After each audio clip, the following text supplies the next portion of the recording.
पास संकल्प नहीं, उनकी यात्रा लक्ष्य विहीन यात्रा है।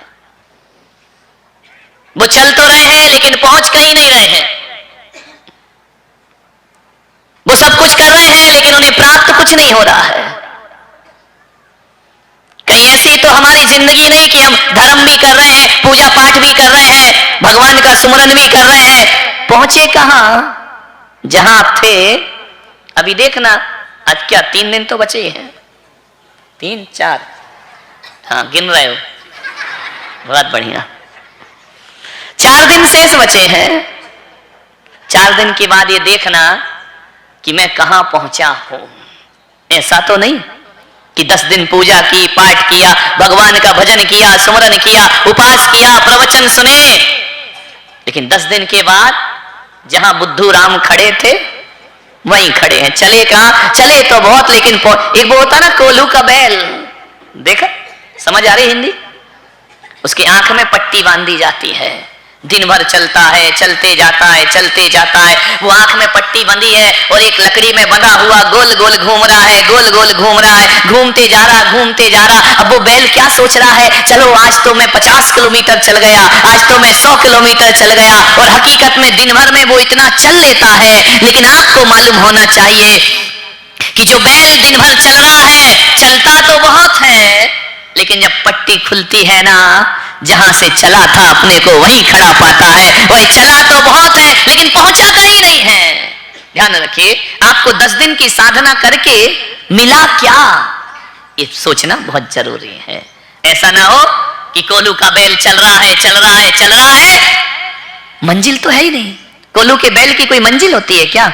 वही गोल गोल घूमते रहता है, घूमते रहता है, अंत में अपने को वही का वही पाता है। इस पर्यूषण में जो संयम आपने पालन किया है, 14 के बाद सारा संयम गणपति के साथ, वो भी पानी में और अपना संयम भी पानी में। ध्यान रखना, कहते ना आखिरी दिन क्षमावाणी का अभिषेक होता है, शांति धारा होती है, जगह जगह क्षमापना होता है। हकीकत बताऊं, तुम काहे से, किससे क्षमा मांगते हो? लोगों से, या जो 10 दिन किया उसके हाथ जोड़ के क्षमा मांगते हो कि हे भगवान अब 10 दिन हो गए, अब हमारी 355 दिन की छुट्टी। ध्यान रखे, क्षमा भगवान से मांग के चले जाते हो।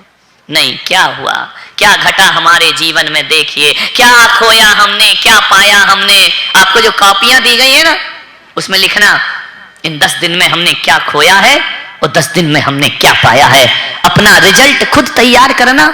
मैं पुलक सागर तैयार नहीं करूंगा, मैं केवल तुमको बता रहा हूं, सिखा सकता हूं। साधना तुम्हें अपनी खुद की करना है, तपस्या खुद का करना है, संयम खुद का करना है। जीवन तुम्हारा है, मैं नहीं बदल सकता, बदलना तो तुम्हें ही पड़ेगा। कॉपियां बैग में रखने को नहीं दी गई हैं। ध्यान रखना, उनमें पेन कागज उठा करके लिखो, 10 दिन में मेरा मान कम हुआ या नहीं हुआ, 10 दिन में मेरा परिग्रह कम हुआ या नहीं हुआ, 10 दिन में मेरी इच्छाओं पर विराम लगा या नहीं लगा, 10 दिन में मैंने कैसा जीवन जिया है, 10 दिन में मुझे कब कब गुस्सा आया, लिखा करो उसमें। ध्यान रखना, ये नोटबुक में जो आप लिखोगे ना, वो पुलक सागर या चतुर्मास कमेटी चेक नहीं करेगी। चेक करने वाला ये विराजमान है, ये देखेगा तुमने 10 दिन क्या किया। तुम्हारी प्रश्न है, तुम्हारे उत्तर है, तुम ही परीक्षा देने वाले हो, तुम ही एग्जामिनर हो, सब कुछ तुम ही हो। अपनी अपनी कॉपी में ईमानदारी से नंबर देना कि मैंने जीवन कैसा जिया। ये रंग बिरंगी लाल पीली नीली हरी सफेद वस्त्र पहन लिए, एक बात याद रखना, लिखना इन वस्त्रों में सुख मिला या अलमारियों में जो कपड़े भर रहे हैं उसमें सुख की प्राप्ति होती है। आनंद किसमें मिला? सादगी में आनंद मिला या परिग्रह में आनंद मिला? विचार करना है। वैसे तो मंदिर में रोज पूजा करते हो, रोज धर्म ध्यान करते हो, कॉपी में लिखना कि प्रतिदिन 365 दिन की पूजा और इस पूजा में मुझे क्या फर्क नजर आया, मेरे जीवन में क्या अंतर दिखा। पहले भी हम मंदिर रोज जाते थे, 10 दिन क्या हुआ, इन 10 दिनों में मेरे मंदिर जाने की जीवन शैली बदली या नहीं बदली। यदि 365 दिन मंदिर जा रहे हैं और 10 दिन मंदिर आए हैं, अनुभूतियों में यदि अंतर है तो आज से संकल्प कर लेना कि वो वाली पूजा अच्छी थी या ये वाली पूजा अच्छी है, इसमें आनंद है या उसमें आनंद है। विचार करना है, आपको सोचना है। केवल एक टाइम खा के, एक आसन करके, भूखे रह के, इसको धर्म नहीं कहते हैं मेरे भाई। जीवन कितना बदला। 4 शराबी थे, नदी पार कर रहे थे, शाम का समय था। चारों शराबी बैठ गए नाव में, नाव चलाने लगे। रात भर नाव चलाई, पूरी रात नाव चला रहे, बढ़े जा रहे, चप्पू चलाए जा रहे हैं, पतवार चलाए जा रहे हैं। क्या देखा, दिन निकल आया। एक शराबी ने कहा, देख तो रे अपन पहुंचे कहां, पहुंचे कहां। वो नाव से उतरा, उसने देखा, बड़ी जोर से हंसा। 3 शराबियों ने कहा, पागल हंस क्यों रहा है। बोले तुम भी देखो। दूसरा उतरा, उसने देखा, वो भी बड़ी जोर से हंसा। तीसरा उतरा, उसने देखा, वो भी बड़ी जोर से हंसा। चौथा उतरा, उसने देखा, वो भी बड़ी जोर से हंसा। चारों शराबी हंस रहे हैं ताली बजाकर। बोले वाह रे जिंदगी हमारी। बोले क्यों। बोले रात भर तो पतवार चलाई, नाव तो खोलना ही भूल गए। नाव तो उसी घाट में बंधी हुई, लंगर तो छोड़ा ही नहीं है। वो रात भर चलाते रहे, चले बहुत, पहुंचे कहीं नहीं। मान्यवर, कहीं ये जिंदगी हमारी तो नहीं। एक टाइम भी खा लिया, उपवास भी कर लिए, प्रवचन भी सुन लिया, प्रतिक्रमण भी कर लिया, सामायिक भी कर ली, लेकिन नाव तो कौन बोला वहीं बंधी है, वहीं बंधी रहेगी। उत्तम संयम पालो ज्ञाता, नर भव सफल करो ले साता। ध्यान रखिए, ऐसे नर भव सफल हो जाएगा। जिंदगी लगाना पड़ती है। ये देखना है 10 दिनों में परिग्रह से नाव बंधी है या छूटी है। ये देखना है 10 दिनों में हमारे स्वभाव की नाव बंधी है या छूटी है, परिवर्तित हुई है। पापों से नाव वैसी की वैसी बंधी है या छूट गई है। देखना है, अपने आप का आकलन करना है, मेरे जीवन में कितना परिवर्तन आया इस बार के इस पर्युषण पर्व में। ध्यान रखिए, मनोरंजन के लिए नहीं है कि ताली बजाई, नाचे गाए और चले गए, कुछ नहीं मिलेगा। ध्यान रखना, जीवन को बदलने का प्रयास करिए। संयम का दिन है, नियम से बंधना है, जीवन को संयमित बनाना है। नियम से बंधने में बड़ा कष्ट होता है। लगता है कि महाराज हम चाहते तो मुक्ति है और आप भी बांध रहे हो, रात में मत खाओ, आलू नहीं खाओ, प्याज नहीं खाओ, बाजार का नहीं खाओ, दिन में रात में पानी मत पियो। आप बंधन में क्यों बांधते हैं। एक बच्चा मेरे पास आया, बोले महाराज आप क्या चाहते हैं। मैंने कहा मोक्ष। बोले मोक्ष में क्या है। मैंने कहा स्वतंत्रता। मोक्ष में क्या है। मैंने कहा आजादी। तो बोले महाराज ये बताओ, चाहते तो आजादी हो, फिर ये बंधन क्यों स्वीकार करते हो। तपस्या के, त्याग के नियम क्यों देते हो। मुक्ति को चाहने वाला तो बंधनों से मुक्त होना चाहिए, आप तो बंधनों में बांध दिया करते हो। मैंने कहा इतना ध्यान रखना, कुछ बंधन ऐसे होते हैं जो बंधन नहीं होते, वो हमारी मुक्ति में कारण बना करते हैं। कभी किसी किसान को देखना, कभी किसी माली को देखना, अपने घर के बगीचे में एक पौधा लगाता है, एक बेल लगाता है, तो वो क्या करता है, जब बेल थोड़ी बड़ी हो जाती है ना, उस बेल को रस्सी से बांधता है और एक बांस में एक लकड़ी से बांध दिया करता है। और यदि उस बेल को वो बांधेगा नहीं तो बेल कभी ऊपर नहीं चढ़ पाएगी। मैं वही आपसे कह रहा हूं कि यदि जीवन में ऊपर चढ़ना है तो बेल को बंधना जरूरी होता है, और हमें भी जिंदगी में ऊंचाइयों को प्राप्त करना है तो संयमों के बंधनों में बंधना बहुत जरूरी हुआ करता है। वो रस्सी से बांधी गई बेल बंधन नहीं है, वो उसकी ऊंचाई है, वो उसकी मुक्ति है। कभी एक ख्याल करना, कुएं में जाके जब पानी भरते हो ना, तो बाल्टी एक रस्सी के बंधनों में बंधती है। यदि बाल्टी रस्सी का बंधन तोड़ दे तो क्या बाल्टी लौट करके ऊपर आएगी? नहीं आ सकती है। इसलिए बाल्टी को यदि पानी से ऊपर उठ करके वापिस आना है तो उसे रस्सी का बंधन स्वीकार करना पड़ता है। और वैसे ही इस आत्मा को यदि मोक्ष की यात्रा करना है तो उसे संयम के बंधनों में बंधना आवश्यक हुआ करता है। ये कुछ बंधन ऐसे हैं जो हमारी मुक्ति में कारण हुआ करते हैं। नदी बहती है दो तटों के बंधनों में, यदि वह तट का बंधन तोड़ दे तो नदी जो जीवन देती है वो जीवन लेने का काम किया करती है। फिर वो नदी सागर में नहीं मिला करती है, वह बह जाती है अपने लक्ष्य से। एक बंधन जरूर होना चाहिए, बंधना पड़ता है बंधनों में। बिना बंधे मुक्ति नहीं मिला करती है। बोले नियम क्यों देते हो आप? एक बात बताओ, बिना नियम के कुछ होता है क्या? बोलिए, जोर से बोलो। तो फिर लेते क्यों नहीं हो?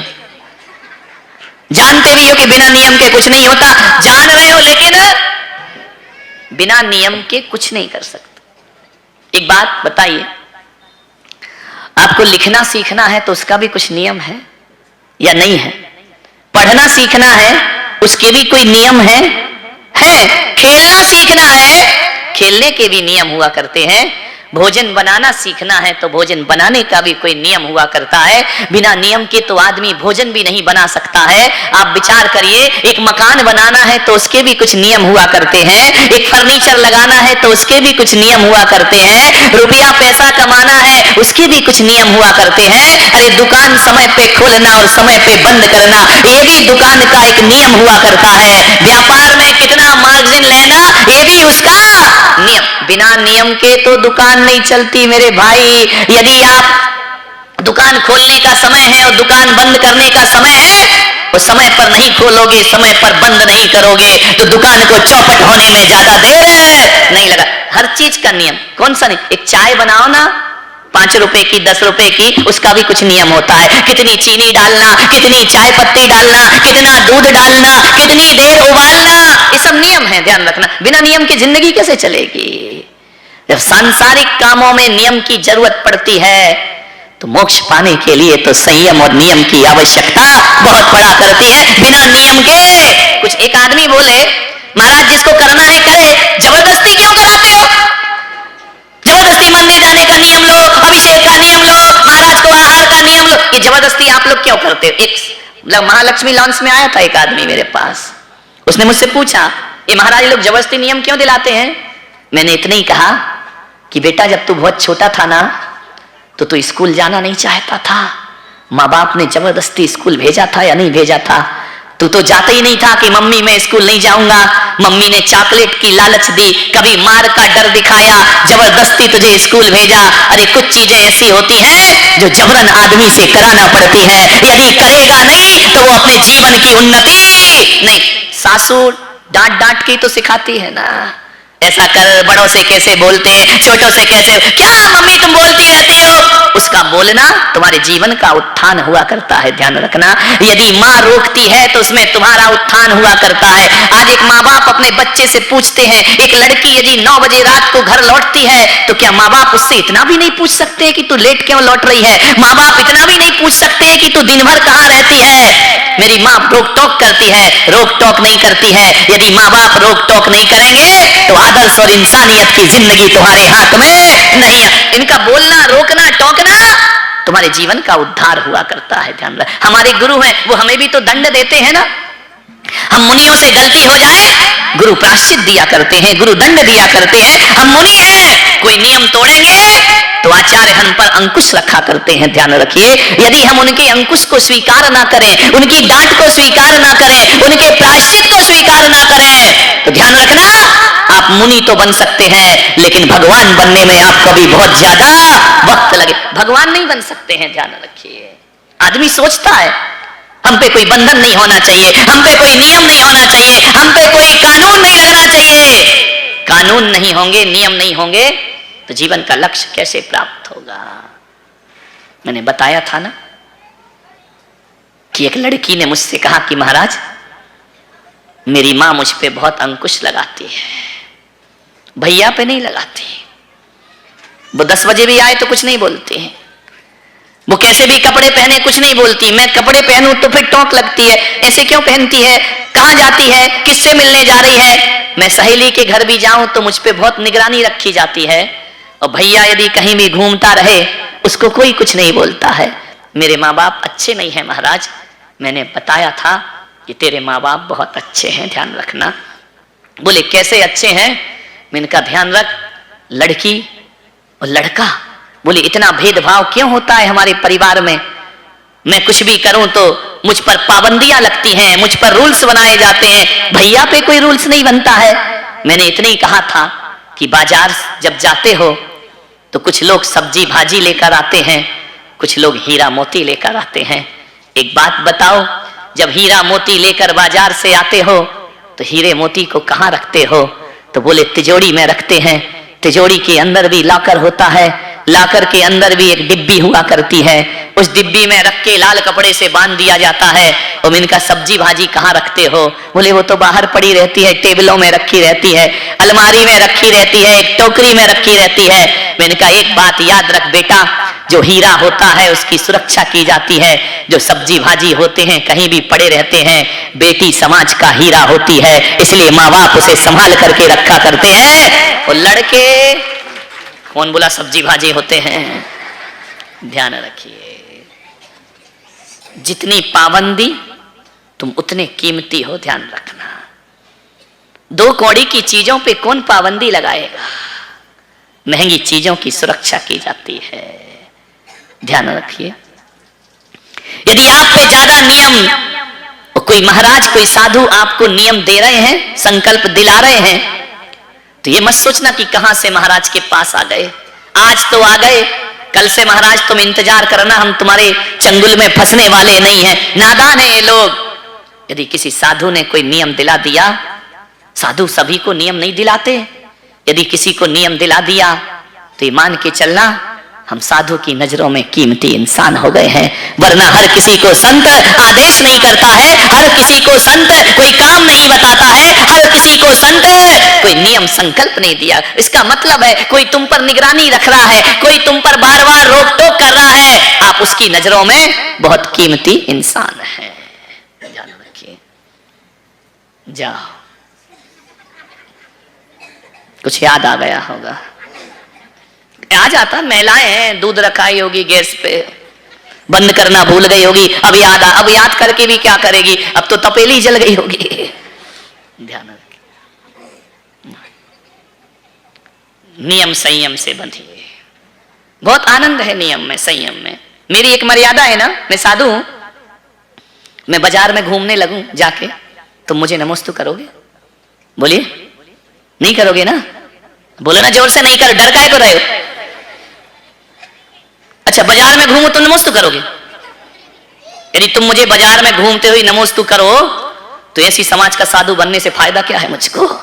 ध्यान रखना, तुम तो मुझे तभी तक नमोस्तु करोगे जब तक मैं मुनियों की सीमा में रहूंगा, और जिस दिन मुनियों की सीमा तोड़ दी उस दिन कोई भी प्रणाम और वंदन करने वाला नहीं हुआ करता है। मैं बाजार में घूमूं तुम मुझे प्रणाम नहीं करोगे, मैं जाकर तुम्हारी तरह चाट पकौड़ी जाकर के खाऊं तुम मुझे प्रणाम नहीं करोगे, मैं जूते चप्पल पहनकर घूमूं तुम मुझे प्रणाम नहीं करोगे। ये सारी दुनिया यदि प्रणाम कर रही है तो एक बात याद रखना, किसी पुलक सागर को प्रणाम नहीं बल्कि महावीर के चरित्र को प्रणाम कर रही है, भगवान के आचरण को प्रणाम, उनके संयम को प्रणाम कर रही है। मुझ में ऐसा क्या है जो तुम मेरी पूजा करो, मेरी आराधना करो? मुझ में कुछ नहीं मेरे भाई, मुझ में केवल महावीर भगवान का वह संयम, वह नियम है जिसकी पूजा वंदना और स्तुति हुआ करती है।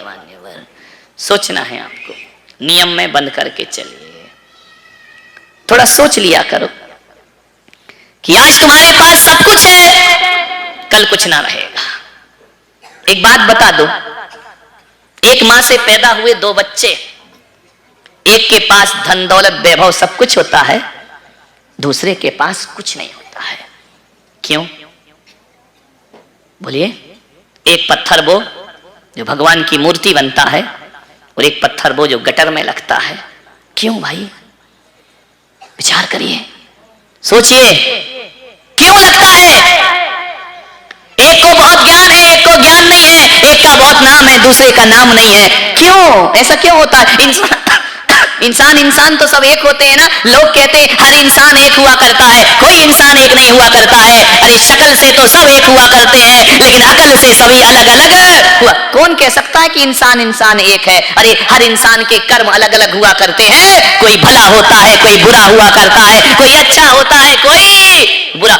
एक सा कौन होता है? होते हैं कोई। एक माँ के 4 बेटे भी, अरे हम लोग तो साधारण लोग हैं। क्या राम लक्ष्मण भरत शत्रुघ्न एक से थे? राम का स्वभाव अलग था, लक्ष्मण का स्वभाव अलग था, भरत जी का स्वभाव अलग था, शत्रुघ्न का स्वभाव अलग। सबके अलग अलग स्वभाव होते हैं, अलग अलग स्वभावों के द्वारा उनको अलग अलग तरह का व्यवहार, उनके जीवन कोई एक नहीं हुआ करता। धृतराष्ट्र के 100 पुत्र 100 के 100 एक नहीं थे। रावण के जो 1000 पुत्र थे वो एक से नहीं थे। रावण 3 भाई, लक्ष्मण, कुंभकर्ण भी भाई था, रावण भी भाई था, विभीषण भी भाई था। तीनों के नेचर अलग अलग थे, ध्यान रखना। माता पिता तो एक थे ना उनके, पिता का नेचर अलग था, माँ का नेचर अलग था, भाई का नेचर अलग था, ध्यान रखना। सबके अलग। आप इनको छोड़ो, तुम्हारे घर में 2-3 बहनें होंगी, भाई होंगे, सबके नेचर एक से हैं क्या? बोलिए। माँ बाप तो एक ही होंगे ना, लेकिन माँ बाप के स्वभाव भी बच्चों से नहीं मिलते हैं। सबके नेचर अलग अलग है, सबका स्वभाव अलग अलग है। इसका कारण इतना ही है कि सबका कर्म भी अलग। जैसा जिसका कर्म वैसा उसका नेचर, जैसा जिसका नेचर वैसा उसका फ्यूचर। ध्यान रखो, नेचर से फ्यूचर बनता है, ध्यान रखना। सबके अलग अलग होते हैं, सबकी करनी अलग अलग है, सबकी भरनी अलग अलग है। किससे मिलता है सब कुछ? पुण्य से। जिस दिन पुण्य चला गया उस दिन सब बर्बाद होगा या नहीं होगा? आपसे पूछ रहा हूं, विचार करिए, सोचिए, चिंतन करिए। जब तक पुण्य है तब तक सब कुछ है। पुण्य का उदय चल रहा है ना, मोदी मोदी मोदी मोदी मोदी, ये क्या है? पुण्य का उदय है। राहुल की सभा में मोदी मोदी चिल्ला रहे हैं लोग, ये क्या है? पुण्य का उदय है। जिस दिन पुण्य चला गया ना, मोदी फिर काहे का मोदी। ध्यान रखना। कभी सोचना, जब तक अटल जी थे, जब तक हाथ पैर चलते थे, भाषण देते थे, सारी दुनिया पीछे भागती थी, और 5-6 साल से जब बीमार पड़े ना, तो सगे दोस्त भी उनको देखने को नहीं जाया करते। कहां प्रधानमंत्री रहे इस देश के, अंत समय कैसा रहा? एक समय वह था कि लोग उन्हें भूल गए थे, ध्यान रखिए। मरने के बाद लोग बोलते हैं दुनिया भूल जाती है, यहां तो ऐसा भी होता है कि जीते जी भी लोग भूल जाया करते हैं। अरे और कोई भूले या ना भूले, खुद की औलाद भी हमको कभी कभी भुला दिया करती है, ध्यान रखिए। ये पुण्य पाप का खेल है। आज संयम धर्म कह रहा है कि महीने में रोज ना सही, ध्यान रखना, 4 दिन। 4 दिन जानते हो? अष्टमी और चतुर्दशी आती है। एक महीने में कितनी बार आती है? 4 बार अष्टमी, 4 बार चौदस। नहीं, मैं इसलिए पूछा तुम सो रहे हो या सुन रहे हो, है ना? 4 बार अष्टमी चतुर्दशी आती है। क्यों आती है मेरे भाई? इसलिए आती है, हमारे शास्त्रों में लिखा है कि कम से कम 4 दिन महीने में माल मलिदा मत खाना, रूखा सूखा खाना। कितने दिन? कितने दिन की साधना? 4 दिन की जिंदगी मन के मनुष्य की, इससे ज्यादा जीवन नहीं है। 4 दिनों का जीवन है। 4 दिन रूखा सूखा खाना, अष्टमी चौदस कहती है। रोज ना सही, 4 दिन सादे वस्त्र पहनना, रोज ना सही। 4 दिन घर छोड़ना। शास्त्रों में लिखा है अष्टमी चौदस को घर छोड़ के मंदिर में निवास करना चाहिए। ये नहीं कि एक टाइम खाया और दिन भर घर में टीवी देख रहे, बोले क्या है? बोले अष्टमी का उपास है ना? ये महिलाएं क्या करती मालूम है? आजकल की नहीं, मालूम पुराने जमाने की। जब इनकी अष्टमी चौदस आती, उसी दिन सारे कपड़े धुलते हैं। बोले क्या करें, अब खाली बैठे, आज खाना तो है नहीं, कपड़े धो लो, झाड़ू कर लो, पोछा कर लो, बर्तन साफ कर लो, ये कर। अरे अष्टमी चौदस को ये सब छोड़ना चाहिए। तुम ही सब काम कर, अब क्या करें, खाना तो है नहीं, दूसरा काम कर लेते। नहीं, अष्टमी चौदस को कहा है समस्त समरम समारंभ आरंभ को छोड़ो, मंदिर में निवास करो। अष्टमी चौदस को महीने में 4 दिन। अष्टमी चौदस तो पुणे में कठिन है, तुम संडे को ही अष्टमी चौदस समझ लिया करो, क्योंकि यहां जो भी होगा वो रविवार को ही होगा और कभी कुछ नहीं होने वाला। महीने में 4 रविवार आते हैं, उन्हें अष्टमी चौदस समझ लीजिए। 4 रविवार महीने में आएंगे, अष्टमी चौदस के दिन आएंगे, पर्व के दिन आएंगे। शास्त्रों में कहा है इन पर्व के दिन में आदमी को ब्रह्मचर्य का पालन करना चाहिए। इन पर्व के दिनों में आदमी को डंलप के गद्दे पे सोने का त्याग करके चटाई पर सोने की साध, ये अष्टमी चौदस है, ध्यान रखना। घर छोड़ के कहां जाना चाहिए? खंडाला? बोलो नहीं, वो क्या क्या है यहाँ? खंडाला और लोनावाला और क्या है?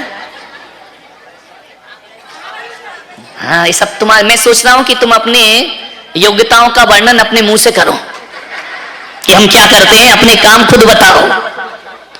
महाबलेश्वर जा रहे हैं, यहां घूम रहे, वहां घूम रहे। मेरे भाई जाओ, वहां भी जाओ, कोई आपत्ति नहीं है, लेकिन अष्टमी 14 को हर श्रावक को एक तीर्थ की यात्रा जरूर करना चाहिए। और एक बात याद रखना, ये डनलप के गद्दों में जो 30-30 रात तुम गुजारते हो, किसी तीर्थ पे जाना तो डीलक्स रूम मत देखना। लेकिन तुम तो ऐसे हो कि डीलक्स रूम होना चाहिए, यहीं से बुक होता है ऑनलाइन। तीर्थों पे जाके भी सुविधा चाहिए तुमको, तीर्थों पे जाके भी अटैच डायरेक्ट बात। ध्यान रखना, विचार कर, अपनी प्रवृत्तियां देखो। कभी किसी ने आज तक नहीं कहा मेरा भी तीर्थ बन रहा है जिन शरणम। जब यात्री आता है तो फोन करता है अटैच रूम है क्या? एक ने भी नहीं पूछा अटैच ध्यान कक्ष है क्या, अटैच सामायिक का कक्ष है क्या, अटैच जाप करने का कक्ष है क्या, मेरे रूम में जिनवानी रखी होगी क्या, मेरे रूम में भगवान के जपने की माला। आप तीर्थ पे गए हो या शादियों में गए हो, बात समझ ही नहीं आती है। शादी विवाह में अटैच रूम और एसी रूम और वातानुकूलित रूम देखा करो। तीर्थों पर तो टूटी धर्मशाला में रात गुजार दिया करो। तुम्हारा जीवन